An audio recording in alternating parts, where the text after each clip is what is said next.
Salut les mémonistes, ici Mémoroule. Vous vous souvenez sûrement de votre dernière dispute, du moment où vous avez passé votre bac ou obtenu vos résultats, ou même de votre première fois. Je suis puceau. Oh, tais-toi. Et c'est normal, car si notre mémoire adore les images et les choses concrètes, c'est aussi une grande gourmande et elle adore les émotions. Et nous allons voir pourquoi après le générique.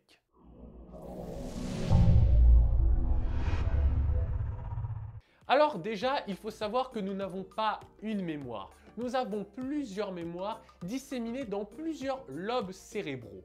Ainsi, quand vous voulez vous souvenir d'une information, nous avons un petit trajet qui s'établit pour récupérer un petit bout de l'information dont nous avons besoin. Autrement dit, c'est comme si vous aviez un puzzle et que chaque pièce était disséminée dans une pièce différente. Ce qui explique pourquoi lorsqu'on encode une information avec plusieurs méthodes, on se souvient plus rapidement et plus facilement de cette information.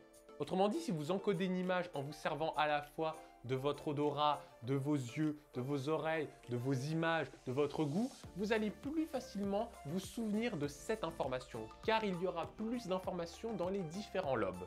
Cela fait écho à la théorie du double encodage développée par le professeur Alain Lurie, spécialiste de la psychologie cognitive. Il a mis en exergue que si on voit une image plus le mot qui décrit cette image, on va se souvenir plus longtemps de cette information parce que ce double encodage va nous permettre de renforcer notre mémoire et de renforcer l'information. Et pour les émotions, c'est le même processus. Eh bien oui, parce que l'émotion, c'est aussi un encodage. Ainsi, quand vous vivez un instant chargé d'émotions, vous allez en fait déposer une partie de cette information dans votre cerveau. Voilà, au bout d'un moment, faut pas chercher midi à 14 h et... Qu'est-ce que c'est que ça? Non, ça c'est rien, ça vient juste de signaler que tu viens de prendre 10 ans d'un coup à cause de ton expression. Mais si on veut rentrer dans des détails plus techniques, il faut savoir que notre circuit émotionnel est extrêmement lié à notre circuit de mémorisation. Notre circuit émotionnel et notre circuit de mémorisation. Oh là là, je sens qu'on va se marrer là. Pour faire simple, même s'il existe plusieurs mémoires, on est globalement d'accord pour dire que c'est l'hippocampe qui est un petit peu le centre névralgique de notre mémoire. C'est lui qui s'occupe de notre mémoire autobiographique et c'est également cette partie du cerveau qui est en premier lieu touchée par la maladie d'Alzheimer.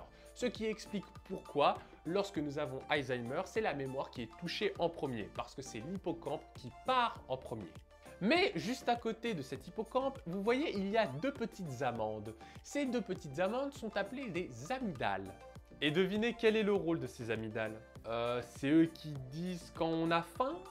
Voilà! Non, c'est pas ça! Ce sont eux qui gèrent les émotions liées à la survie, à savoir la peur et l'anxiété. Ils sont un petit peu les lieutenants de notre système émotionnel et de notre hippocampe. Pourquoi cela? Eh bien, hormis le fait qu'ils soient déjà très proches physiquement, ce sont également eux qui mobilisent notre attention. Eh bien oui, quand vous êtes stressé ou anxieux, vous ne pensez qu'à une chose, et c'est cette chose qui mobilise toute votre concentration. En fait, vous êtes dans une sorte d'état de super concentration, même si c'est négatif. Donc logiquement, lorsque vous ressentez des émotions fortes, vous êtes plus concentré, plus attentif et donc par conséquent, vous mémorisez mieux. Tout est logique, il n'y a rien de compliqué. Et oui, en fait, les amygdales provoquent des stimulations électromagnétiques qui nous permettent en fait d'envoyer de la vitamine B2, aussi communément appelée Colonus camidus, qui nous permet en fait d'envoyer des électrodes, et plus précisément des électrodes fournies par la protéine B14. Et donc, alors je vous rassure déjà, oui c'est très chiant, et en plus, ne vous inquiétez pas, tout ce qu'il vient de dire est complètement faux.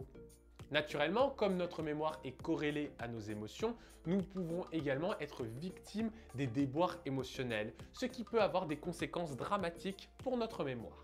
Le plus connu, c'est le fameux stress post-traumatique, où parfois la personne est victime de flashbacks qui lui font revivre un événement traumatique qu'elle aura vécu alors qu'elle n'en a pas forcément envie. Le fait de revivre constamment ces événements avec la même intensité émotionnelle et avec la même précision, ça peut nous emmener à la dépression et parfois même pire. Mais je ferai une vidéo plus détaillée si ça vous intéresse sur les différents événements traumatiques et sur la façon dont ils impactent notre mémoire. Donc si les émotions donnent de la puissance à notre mémoire, cela peut être positif comme négatif. Maintenant, vous êtes plus renseigné sur les émotions et la mémoire et sur le pourquoi. Pourquoi les émotions favorisent-elles notre mémoire?